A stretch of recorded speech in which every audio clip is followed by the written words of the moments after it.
Navalabha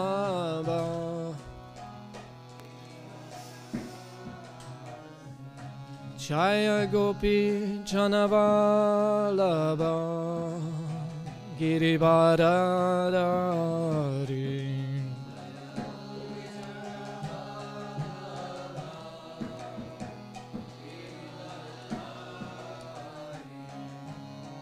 Yashodanandana Prajajanaranjana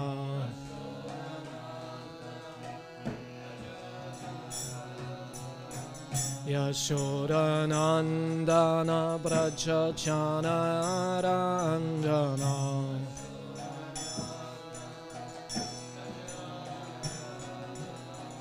Yamunatira Vanachari Yamunatira Vanachari Yamunatira Vanachari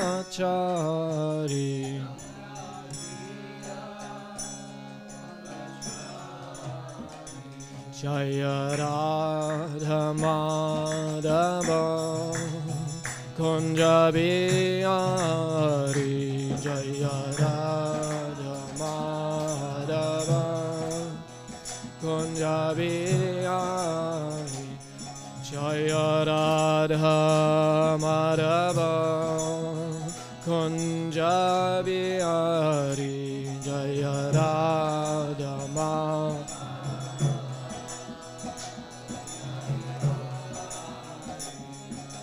Gopi Chana Vallabha Girivardhari Gopi Chana Vallabha Jaya Gopi Chana Vallabha Girivardhari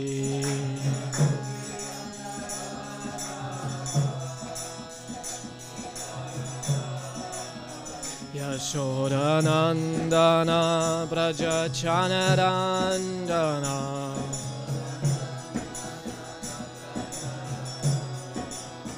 Yashodanandana Prajachanaranjana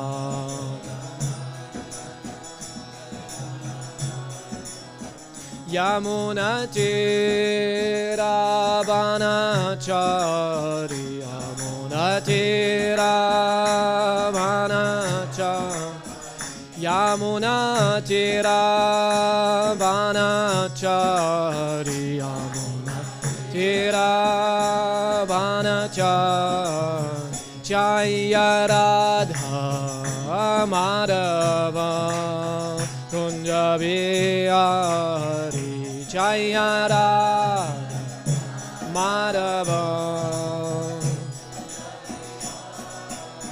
Jaya Radha Madhava Kunja Bihari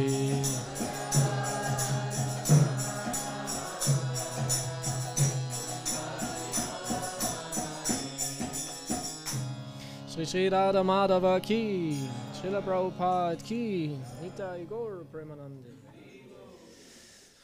Om Namo Bhagavati Vasudevaya. Om Namo Bhagavati Vasudevaya. Om Namo Bhagavati Vasudevaya. Hare Krishna. So I will speak in English today, seems. Many don't speak German. So. Good. Hare Krishna. We are reading from Srimad Bhagavatam. Übersetzung. Wer spricht kein Englisch von euch? Spricht jemand kein Englisch?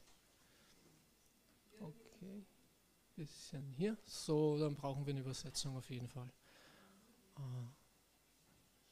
Okay, haben wir. Good. Hare Krishna. We are reading from Srimad Bhagavatam, Canto 3, the status quo, chapter 25, the glories of devotional service, and we are reading text 2.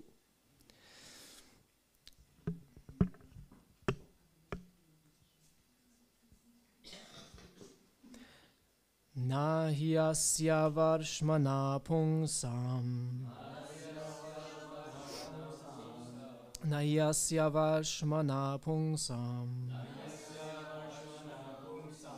Varimna sarva yoginam. Varimna sarva yoginam. Vishrutau shruta divasya. Vishrutau shruta divasya.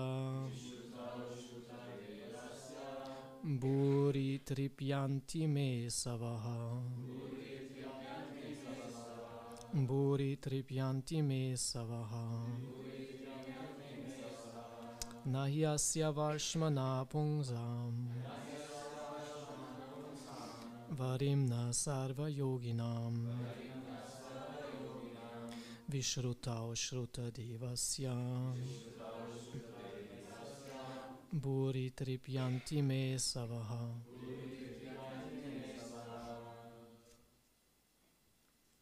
Yes, please. Nayasya varshmana pungsam. Nayasya varshmana pungsam. Varimna sarva yoginam.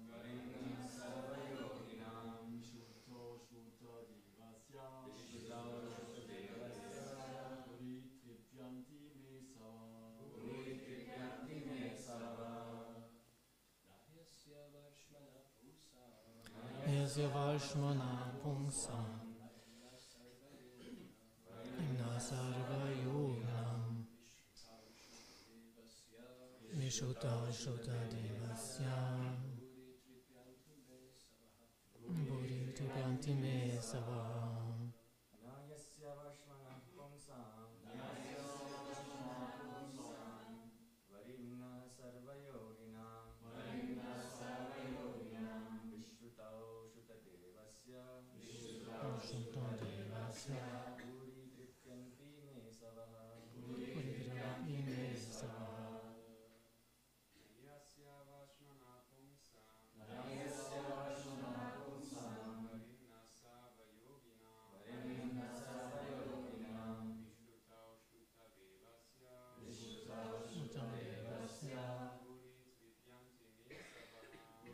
Tripyanti Me Savaha. Matashis?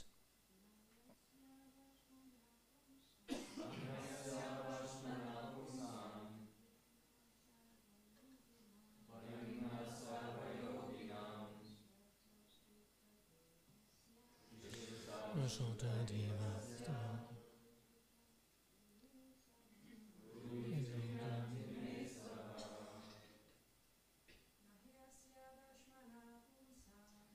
Nayasya varshmana pungsam.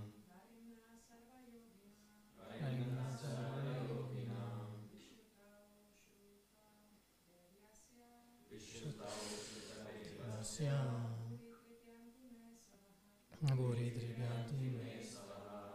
Na, not, he, indeed, asya, about him, varshmanaha, the greatest, pungsam, among men, varimnaha, the foremost, sarva, all, yoginam, of yogis, vishrutau, in hearing, Shuddha Devasya, the master of the Vedas.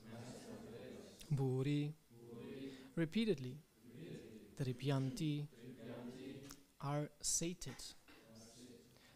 Me, my. Asavaha, senses. Translation. Shaunaka continued, there is no one who knows more than the Lord himself. No one is more worshipable or more mature a yogi than he. He is therefore the master of the Vedas, and to hear about him always is the actual pleasure of the senses. Purport. In the Bhagavad Gita, it is stated that no one can be equal to or greater than the Supreme Personality of Godhead. This is confirmed in the Vedas also. Eko bahunam yovidadati kaman. He is the supreme living entity and is supplying the necessities of all other living entities. Thus, all other living entities, both Vishnu Tattva and Jiva Tattva, are subordinate to the Supreme Personality of Godhead Krishna. The same concept is confirmed here. Nahyasya varshmana pungsam. Amongst the living entities, no one can surpass the Supreme Person, because no one is richer, more famous, stronger, more beautiful, wiser, or more renounced than he. These qualifications make him the Supreme Godhead, the cause of all causes. Yogis are very proud of performing wonderful feats, but no one can compare to the Supreme Personality of Godhead. Anyone who is associated with the Supreme Lord is accepted as a first-class yogi. Devotees may not be as powerful as the Supreme Lord, but by constant association with the Lord, they become as good as the Lord himself. Sometimes the devotees act more powerfully than the Lord. Of course, that is the Lord's concession. Also used here is the word varimnaha, meaning the most worshipful of all yogis. To hear from Krishna is the real pleasure of the senses. Therefore he is known as Govinda, for by his words, by his teachings, by his instructions, by everything connected with him, he enlivens the senses. Whatever he instructs is from the transcendental platform, and his instructions, being absolute, are none different from him. Hearing from Krishna, or his expansion, or plenary expansion like Kapila, is very pleasing to the senses. Bhagavad Gita can be read or heard many times, but because it gives great pleasure, the more one reads Bhagavad Gita, the more he gets the appetite to read and understand it. And each time he gets new enlightenment. That is the nature of the transcendental message. Similarly, we find that transcendental happiness in the Srimad Bhagavatam.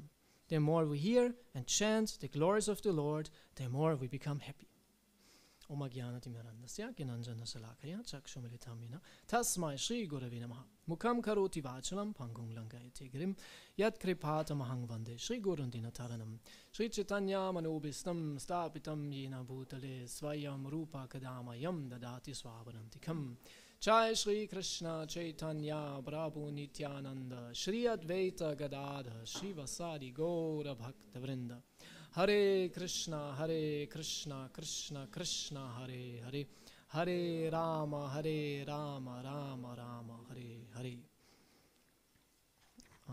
Na yasya varshmana pungsam, varimna sarva yoginam, vishruta shruta devasya, buri tribyanti me savaha.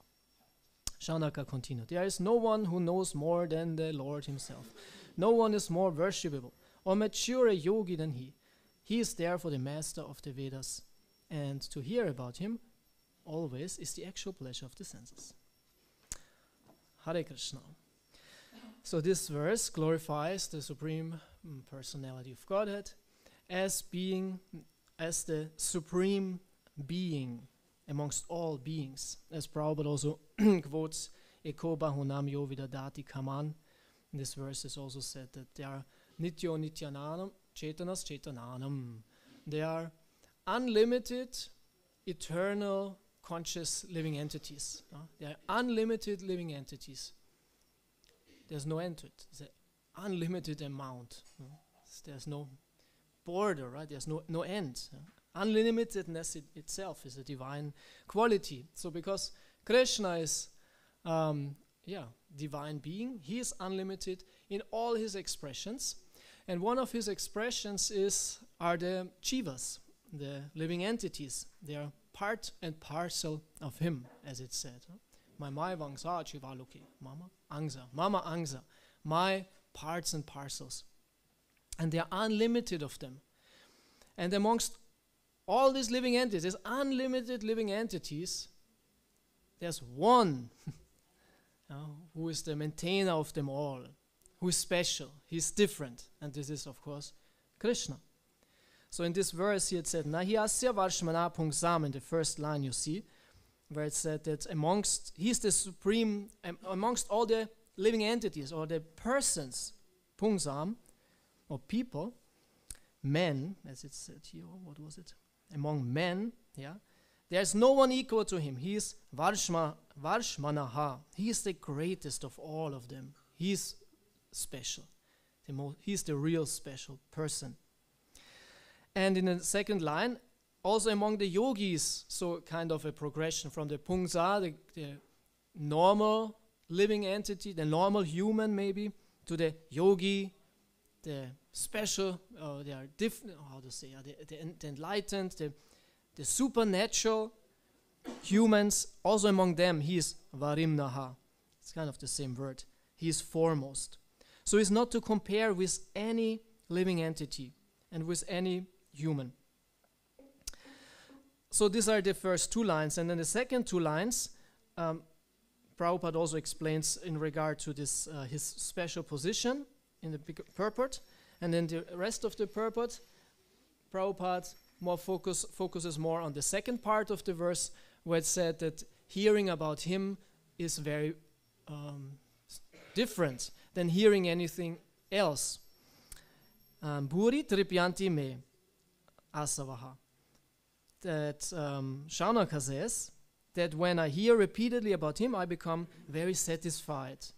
And Prabhupada translates this also as the senses is the actual pleasure for the senses. Also interesting. It's not just the mind or the soul, even the senses somehow or other are satisfied and empowered. Yeah. So hearing about Krishna is very, very important. And Prabhupada says this also in the end of the purport, where he says, the more we hear and chant the glories of the Lord, the more we become happy. So everyone wants to be happy, and our only problem is that we are still illusioned of how to become happy. And this is shown by our tendency towards enjoying matter, right? If this is understood, what Prabhupada says here, then there is no tendency anymore to enjoy matter, because we understand matter in any expression is very limited and it's not satisfying. Yeah, it's not satisfying. It's not working. It's not filling the belly. Yeah, it's not working. So our source of pleasure should be Krishna Katha. And Prabhupada says here, as given in Bhagavad Gita, Bhagavad Gita can be read or heard many times. But because it gives great pleasure, the more one reads Bhagavad Gita, the more he gets the appetite to read and understand it. You get an appetite. Devotees should have an appetite for reading Bhagavad Gita. Oh, it's very delicious. Delicious Bhagavad Gita. Oh, this shloka is very delicious. It's a spiritual taste.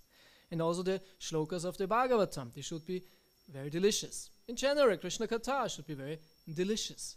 A devotee should be very eager to hear about Krishna, to read about Krishna. And as we know that reading about Krishna, especially in Prabhupada's books, and I don't want to say this like in the Bhakta program, the Bhakta program, we only read Prabhupada's books. And in the old times, no one was allowed to read any other books before he hasn't read Prabhupada's books at least 6 times. Huh? I heard also Akira Rose says 3 times. I heard even 6 times in the 90s of Northern Europe. 6 times. No other books were allowed. Yeah. So I don't say it is in this Bhakta program style way, but it's at least for me true that Prabhupada's books, they have a special taste. Even they have a special taste in comparison to other Vaishnava literature by other authors, even great acharyas. Right? Somehow or other, there's a very, very special taste in Prabhupada's books. It's very powerful, and very tasty. Yeah, Prabhupada uses the real word. Yeah, it's an appetite. We should be very eager and hungry. Hungry, and this is a taste what is never, as it said here also, it is not satisfied. Very often we eat every day, and we eat sometimes even too much. Yeah, as Hare Krishnas, I don't know. I was never doing that before, actually, in this way as now. Of course, maybe now it's not so bad anymore, so intense anymore. But there were some times, overeating is the standard. I don't know. We celebrate the new bhakta who can eat like so much. Huh? I was also joining, and then with my temple president, we went to some other temple, and then we were taking prasadam, and was glowing. Oh, he's a very good bhakta. See how much he can eat. He's a very good bhakta. You know? So yeah, this is this is our standard. Huh? He's very good. He can eat so much. Huh? And of course, we have these stories in the 70s when Tamar Krishna Maharaj was preaching, that when they had this nice preaching events and many new people come, and then they were serving prasadam, and then he was looking who was eating the most and with the most eagerness. Then he knew, he is a very good candidate for preaching. I will preach to him especially. This was his indicator. Yeah, and the one who was like, it's okay. And so he was, he's useless. He's useless. No taste there. You get no taste for prasadam. I don't know if this is, very scientific, but at least this is what he did. So yeah, when we eat and we have festivals, and then we eat, and you have this huge plate, Jamastami, right? Bhakta program, Jamastami. This is the whole day they fast, and then midnight they have at least 3 plates, 2 for the salty and 1 for the sweet, or something like this. The bhakta. Now we know it's killing. It shouldn't be done in that way. Whole day fasting and then you eat like this midnight. But it's okay. So, and then you eat your 3 plates or 4 plates, and then there's one point. There's one point where you cannot eat anymore. Maybe some are not agreeing. So no. But in general, there's a point. And it doesn't matter what will come. The devotee comes with another sandesh or rasgula, whatever, and says, go away, far away, leave me alone. But look, no, I cannot really. Sure? Very sure. So, but with Krishna Katha, it's not like that. There's no satiation for the pure devotee, for the advanced devotee. Because we know that also, right? It said also, holy name. You can chant always, but there are points where, okay, I cannot. It's okay. I know in the beginning, one round was like, was like a torture. I think my first round was really torture. I thought this will never end. They gave me these japa beads, and I sat in front of my home altar at home, Hare Krishna, saying it was already difficult, and it was different and weird, but okay, I have to do this, it's very good. And this is never ending. When is this over? Yeah. But then was very proud. 1 round, very good, I did it. Yeah. So the more we advance, the more we can chant. What is now 1 round? I hope no one of you has a problem with 1 round chanting Hare Krishna. So what's a torture? Oh God, it's never ending. When is this over? It's no problem anymore. 16 rounds should be no problem. No problem. Nice, easy. Yeah. And the more advanced we are, the more we can chant with relish, with satisfaction, with no trouble, with no, boredom in the mind. And the same holds true for reading and hearing Krishna Katha. Yeah, the more we are advanced, the more we can hear the message. And there is no falling asleep anymore. Right? We always fall asleep during chanting, during Katha. Yeah? It's a sign of immaturity, actually. It's a sign of immaturity. Because there's no real understanding of the message. Right? Said in Madhurya Kadambini, this is one of the signs of one of the anarthas that we cannot hear. Yeah? So, but the more we become advanced, the more we can hear. And we don't just hear out of duty, or I'm a very good devotee, I can sit straight 1 hour and listen.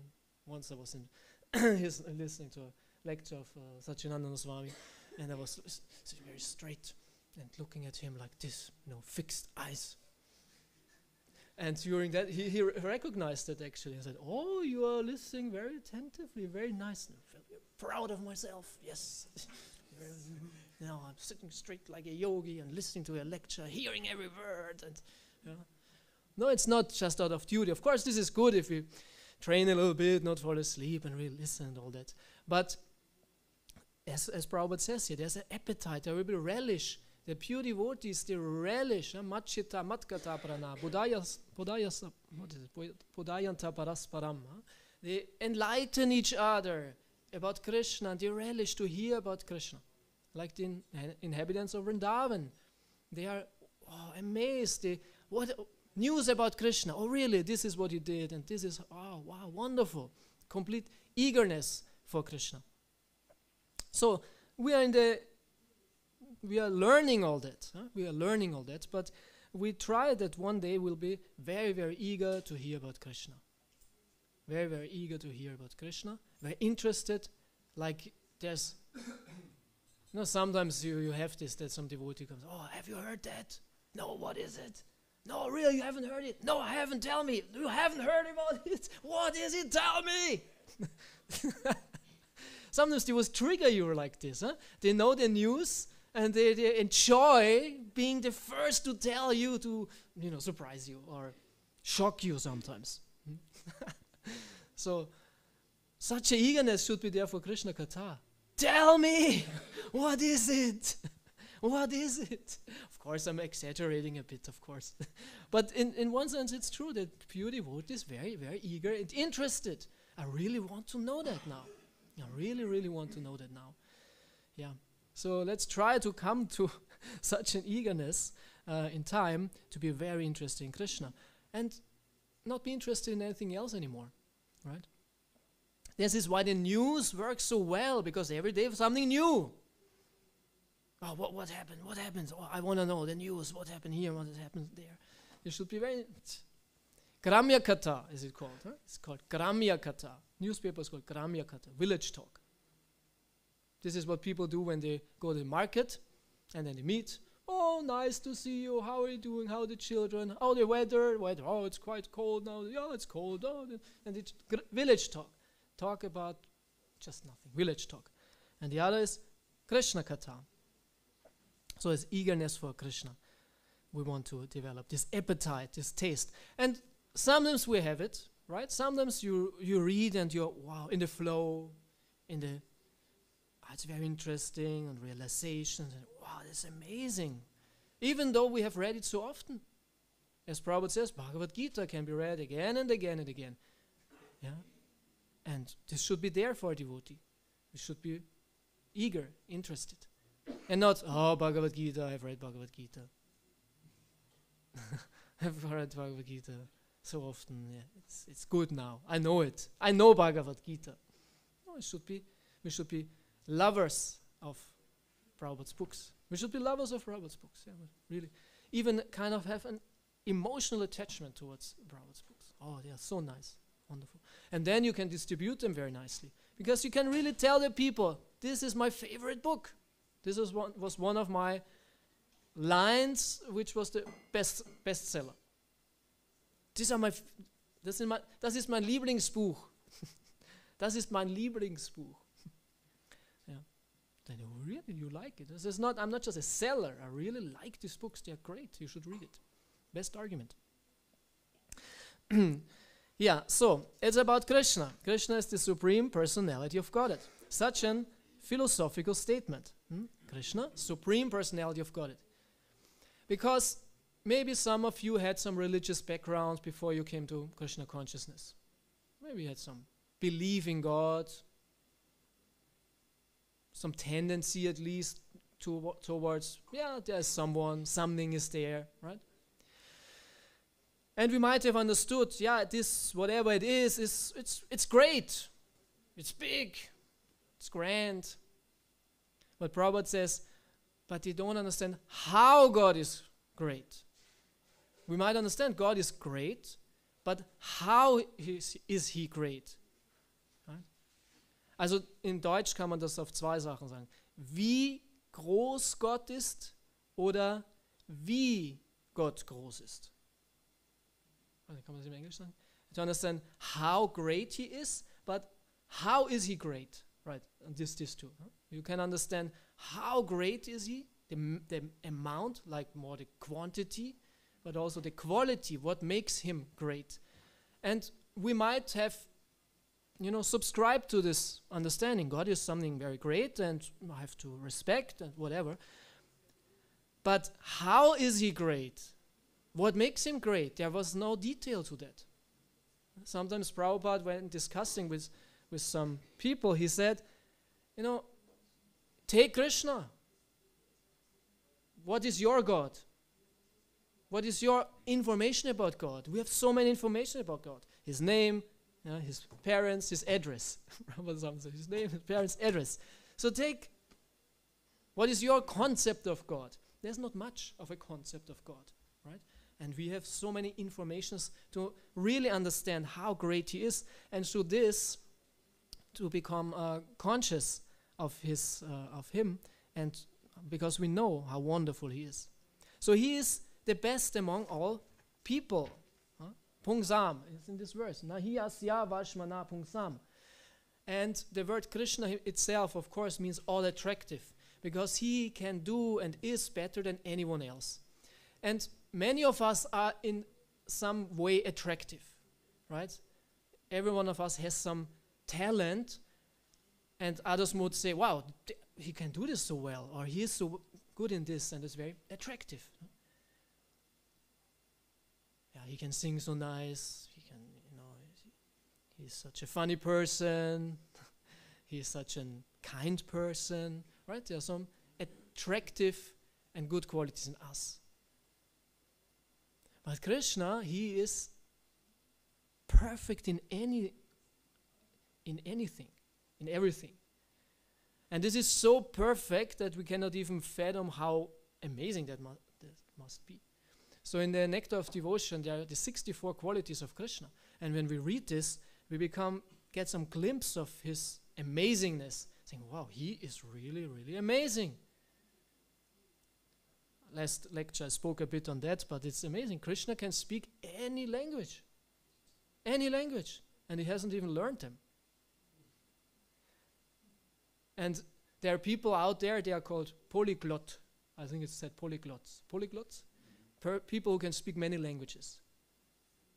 On YouTube you find the channels of the polyglots. Of the polyglot. And there are many, and they battle each other. Who can speak more languages? Now I learned another one, and I can speak this, and then they go to the country and they amaze the people in speaking their language. And these Chinese are amazed. Oh, you speak our language. They go, oh, there's no problem. Yeah, and it's amazing, right? How many languages do you speak? 2, 3. Okay. Czech and Slovak. Okay, and English. Okay. How many languages do you speak? 2. You? 5. Whoa! See? Hearing this is already amazing. My God, he speaks 5 languages. Which 5? Which? Hindi, Bengali, English, German, a little Spanish. That's wonderful. That's great. Huh? But isn't it? Okay, who speaks 5 languages here? He is the only one. And that's amazing. Everyone's saying, oh my God, not bad. I appreciate it. It's cool. You are not proud. It's okay. I can glorify it. But it's cool. So imagine now someone, I would say, okay, 5. And he says, I speak 7. Oh, 7. And you 10. Oh, 15, 20. My God. Krishna speaks. And he even speaks the language of the animals. Can someone speak any animal language here? There are people who can speak, they are called the Pferdeflüsterer. There was one movie some years ago, right? The Pferdeflüsterer. I don't know how he did it, I never saw the movie, but he understood the horses. Amazing. So Krishna speaks the language of the animals. How amazing must that be? So, and in this way, I like this meditation to think, because Krishna is a person, I am a person. So just not to compare myself to Krishna, but to get some appreciation for his amazingness, how amazing he must be a person to be around actually.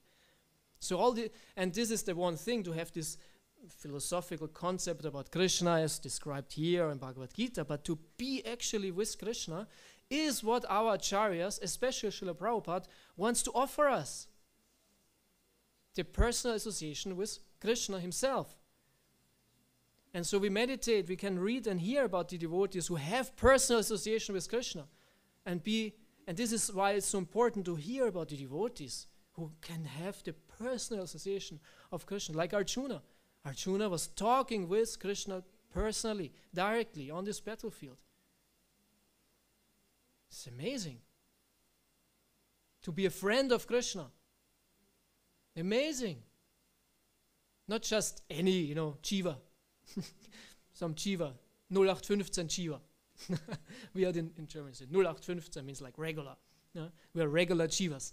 But of course we have the capacity of having a personal relationship with Krishna. But those who have this already can say, I'm a friend of Krishna. Yes, I go and visit Krishna. Krishna, how are you? This, that.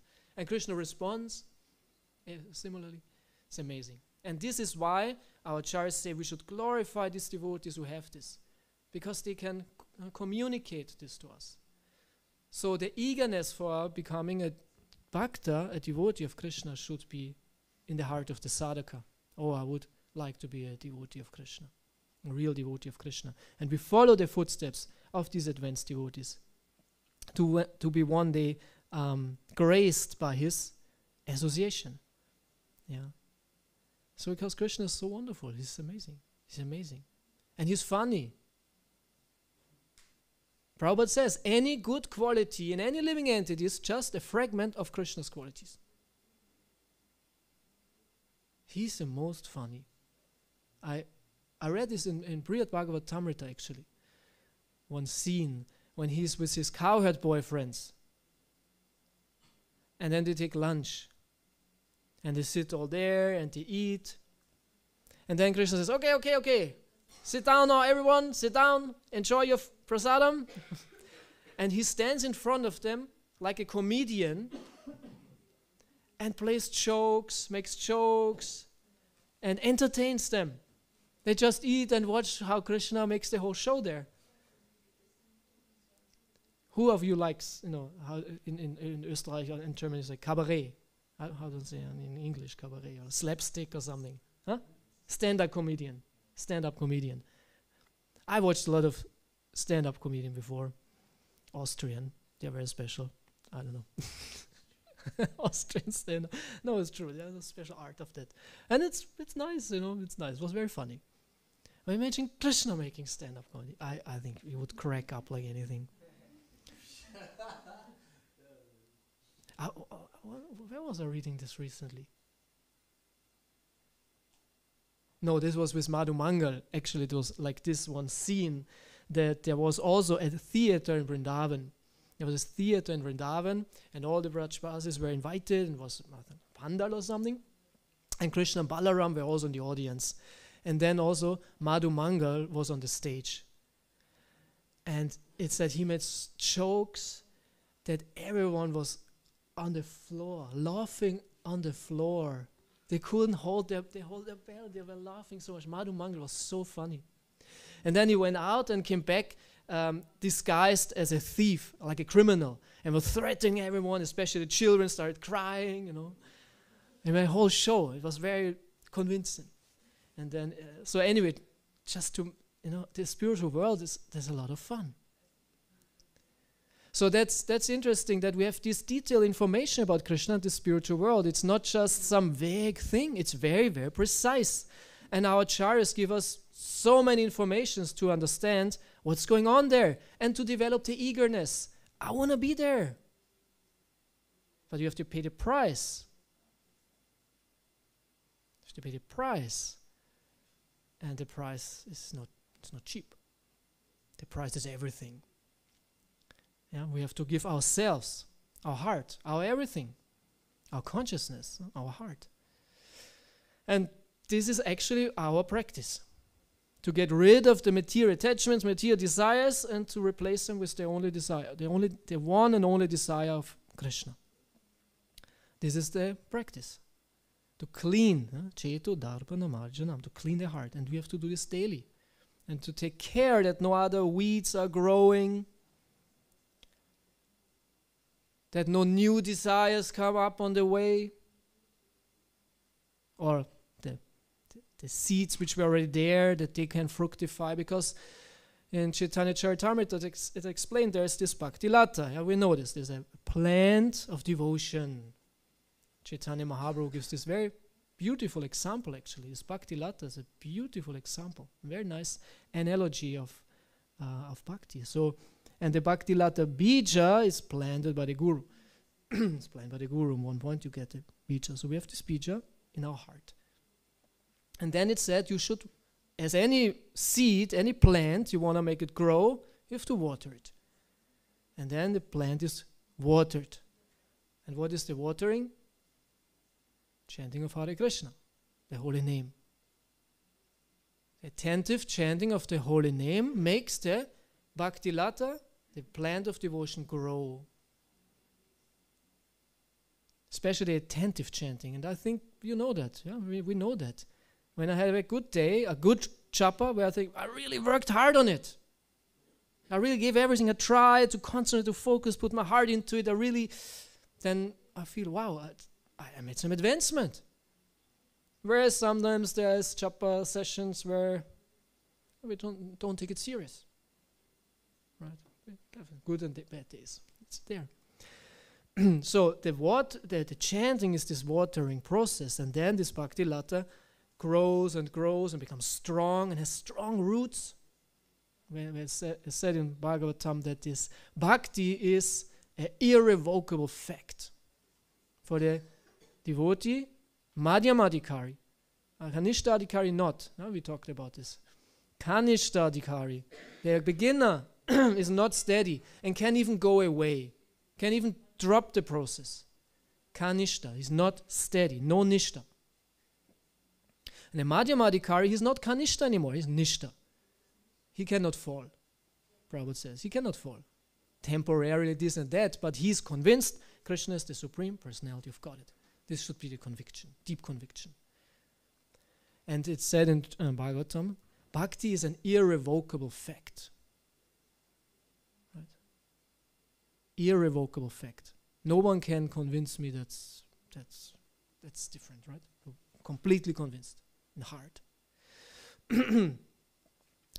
So the Bhakti Lata gets strong, we water it, it gets bigger, and then it's said in Chaitanya Charitamrita that this plant grows above the sky, out of the world, above the sky, and it passes the heavenly planets, and it grows to the end of the universe, and it pierces through the layers of the universe in the spiritual sky, but passes that also and grows directly to the lotus feet of Krishna in Goloka Vrindavan. It's amazing. It's amazing. But Chaitanya Mahaprabhu explains that there is a danger that when you water this plant, naturally when you water falls also around the plant and makes other plants grow. And they're called the weeds.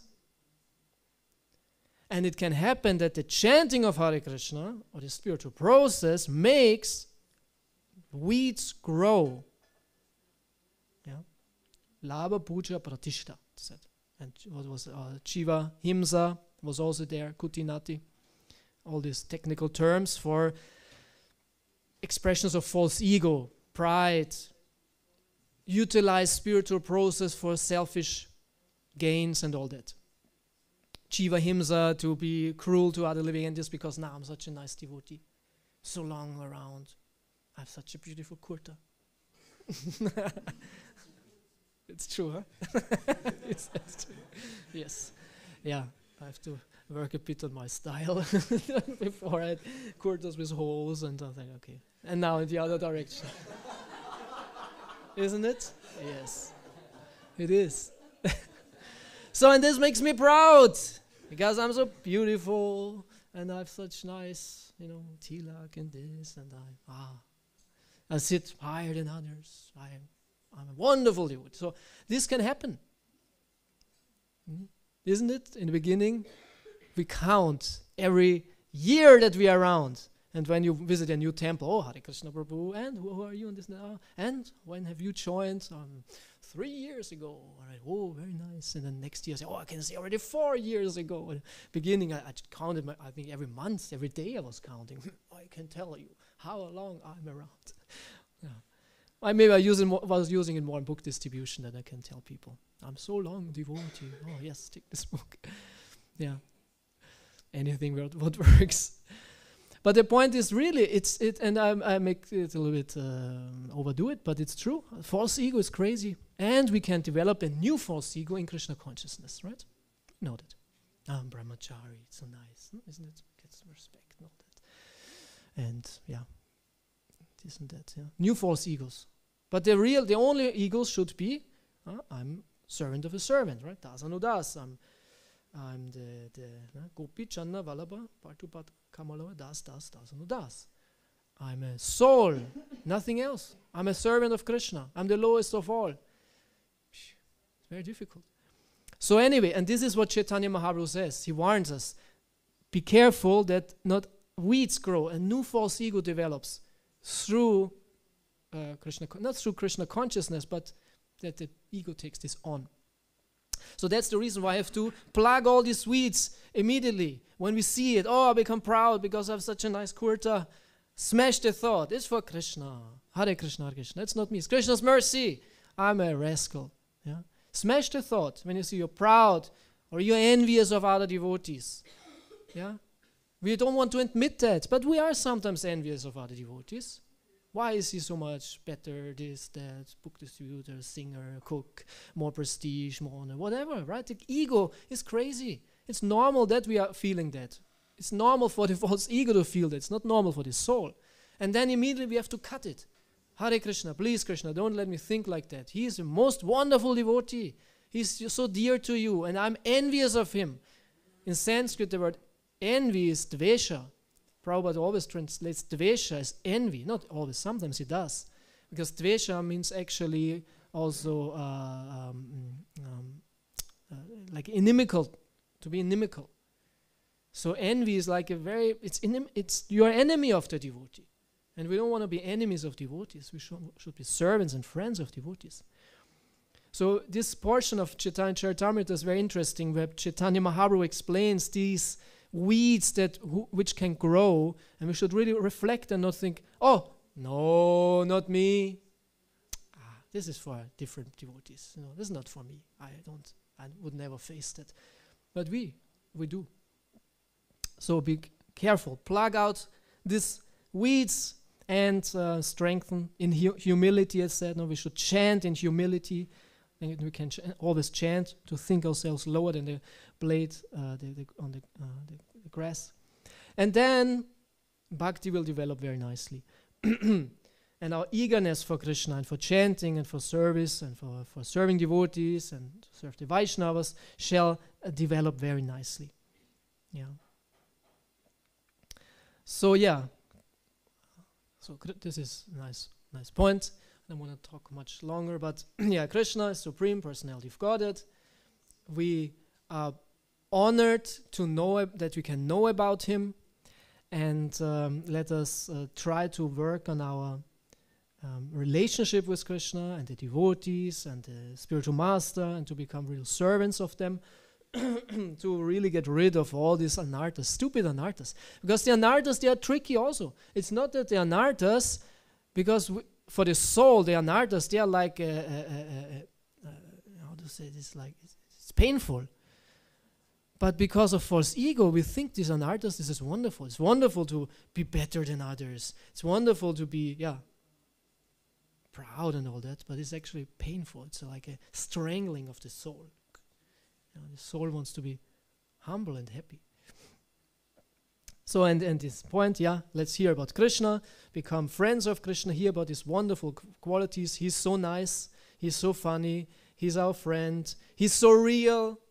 Yeah, he's completely real, he's there, and he's always there, and just waiting for our calling. Okay, Hare Krishna, thank you so much. Ramananda, Gopal Prabhu, Hare Krishna. The topic of hearing, what should we hear What should we hear? Yeah, we want to hear from the scripture about Krishna, where he's asked, what should we hear about Krishna? Of course, we hear his name, about his form, his qualities, and his pastimes. This is what we hear about Krishna. And from whom do we hear about Krishna? And we have this honor, again, to hear from Prabhupada about Krishna. Because Prabhupada knows Krishna. And as I said this before, I don't know, maybe you had this experience also, that when I read Prabhupada's books, sometimes even the simplest sentence, simplest information is so educating and enlightening, what is amazing, right? Sometimes it becomes so clear. Wow, Krishna, and it's just a small point. It's just a small point, but it's become so clear, and this is the difference between the theoretical knowledge and this realized knowledge. What's the point of knowing so many esoteric texts of the acharyas and what's written there, and when there is no realization, right? So we hear from Srila Prabhupada about Krishna, and then we can also understand and read books of the acharyas. Then there's no problem, but the foundation should be strong. So we hear authorized information about Krishna from from Prabhupada, from advanced devotees, from devotees in general, and from acharyas, right? So. How do I know that I'm ready for the more advanced pastimes of Krishna? There is no advanced. Everything is.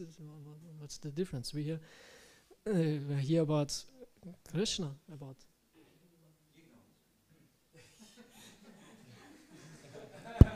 Yeah, the more we become advanced, I would say, I guess, I hope, then there, it's all about Krishna. There is no advanced. Okay, if you mean the scripture of the acharyas and some more esoteric pastimes, this is automatic comes the qualification for that. Yeah. And if you are not sure, if you are ready, you talk with your spiritual master, talk with advanced devotees, talk with your authorities. I did also. I was reading Prabhupada's books, and at one point I thought, okay, I want to read also other books, and I talked with my spiritual master about it, and he said, okay. He asked me, but you have to read more often Prabhupada's books, and I told him that this and that, and he said, okay. And I'm still reading Prabhupada's books. There's a very important point. It's not that now I read Prabhupada's books and now I read something different. As Kadamba Swami said, that Prabhupada's books, these are like rice, dal, sabji. And the other books are like, chutney and some savories. Meaning, you cannot live only by the savories. Rice, dal, sabji, this is every day, it's always there. And savories are additional. Then it's okay. And so this is how it should be. So I would say, simply talk with your authorities, and they can understand, yes, no problem, or better not. You haven't understood this and that point, you're not really ready. Or? Yes? Okay. I would say. But it's definitely important that we become educated. And it's also important, not everyone has to be educated about everything. Yeah. So this is very individual. Yeah. It's not that someone who is knowing some more detailed information is more advanced or more learned. It doesn't have to be. In Vedic times, it was like this. There were acharyas or schools. They were dedicated to one topic. Right? And it's not that they knew, like Prabhupada says, von allem ein bisschen und von ein bisschen alles. From everything you should know something, and from something you should know everything. I think this is good. We should have some clear understanding of our tradition, all that. But you cannot know from everything. It's too big. And on one point you have to focus. Okay, my book is Bhagavatam, my book is Chaitanya Charitamrita, or this or that, and then go into it. It would be amazing if someone of you is like mastering Ishopanishad, or mastering nectar of instruction, or like every word. Wow, you can preach with this your whole lifetimes. Yeah. So know from everything something, and something from everything. Okay. I think who was first? I don't know, Baja or huh? Okay, then Nrikeshari also, huh? Nara Nrikeshari, huh? Yes. So my question is, Krishna, we hear he likes to make jokes. So also as devotees, sometimes we joke and sometimes we do a bit too much. So where to draw the line, you know, how much joking is... Yeah, it's difficult, of course, where to draw the line. But just from the principle point of view, when we take Prabhupada was funny and serious, right? So there's room for both, of course. It's not that we are only serious like in what was this? In this book from this, I forgot. Anyway, the punchline was that the whole monastery was having a secret. Im Namen der Rose, huh? Maybe someone read the book or saw the movie. The monastery had a secret, and everyone who knew the secret, he died. And then there came a very special monk to investigate. No, Sean Connery, he came to investigate, and then in the end, he found out the secret. There was a hidden passage in the Bible, and they were hiding this, and it said that Jesus was laughing. Jesus was laughing. He was sometimes funny, you know. No, we are not funny. We are religious. Don't laugh, right? So there is, of course, some point to it. Devotees are not joking, like they are not cheap, right? We should be serious. It's Gambhira. It's one of the qualities of a devotee, one of the 26 qualities, Gambhira. And Prabhupada was very serious. But at the same time, there was room for joking. But where to draw the line, difficult. I would just say, just philosophically speaking, if you joke for Krishna, it's okay. If you joke for your ego, it's not okay. Okay, but where to draw the line? But just in principle's sake, right? So Prabhupada definitely was joking for Krishna, used it in Krishna's service, all that, right? Hare Krishna. Bhaja. Just quickly, you mentioned about the weeds that grow while we are that grow aside the seed of devotion, and you know, these can be hidden for a long time. But I'm thinking, like, when I remember from Prabhupada's book how Dhruva Maharaj, for example, he had a material desire, and at the same time, while practicing devotional service, it got purified. So I see now some kind of contradiction or two paths. Like, I have a material desire and it gets purified through devotional service, and at the same time there are quote-unquote material desires that are growing while I'm not aware of them. You get my point? Mm-hmm. So why is this happening? So is it because, like, for example, Dhruva Maharaj, he knew that, okay, Krishna is Bhagavan and I'm doing this worship to get my kingdom? So he was aware of the material desire, but in our case, like, these weeds are growing unconsciously. Is this the reason? Mm-hmm. Yeah, of course. This is an interesting point you make, because from one point of view, matter is Maya and should be abolished, should be negated. And from one point of view, matter is necessary for your spiritual advancement. Meaning, when you have some certain conditioning, we have to understand how to deal with it. Some material desires we can give up and have to give up. Or let's say like this, if you can give them up, you have to give them up. Why deal with them? But some material desires you cannot give up. And then we have to see how to use it in Krishna service, or how to deal with it to get rid of it. Yeah, if we would be all free from material desires, there's no issue anymore. But so this is another principle talk, right? There's this principle of there's a material desire, and you have to understand how to deal with it. Is it a material desire which I can give up or not? If yes, work on it, give it up, leave it. If not, you have to see how to deal with it, right? And the whole Vedic system is actually a system which recognizes matter, material desires, even anarthas, and see how to get purified. Yeah. And the main way of purification is to use them in Krishna's service. Varnashram Dharma is actually like, it's that. You have some certain material tendencies or material qualities, nature, You do it for Krishna. And with time you realize, actually I'm not a Brahmana, Kshatriya, Vaishya, Grihastha, this, that. I'm a spirit soul.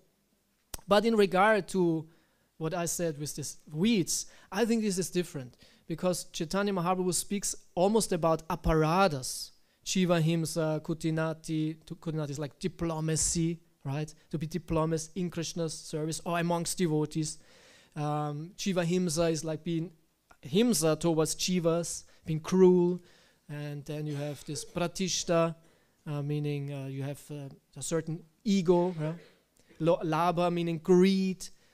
Puja, I want to be worshipped. So these are more gross desires almost, right? This is not too, you cannot use this in Krishna service, so to say.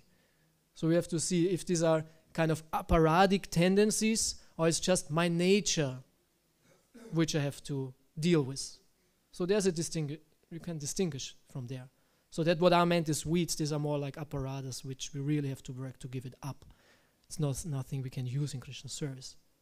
Yeah, but the other point of what is about these material desires, of course, then we have to, and some material desires, yeah, Krishna has to fulfill them, definitely.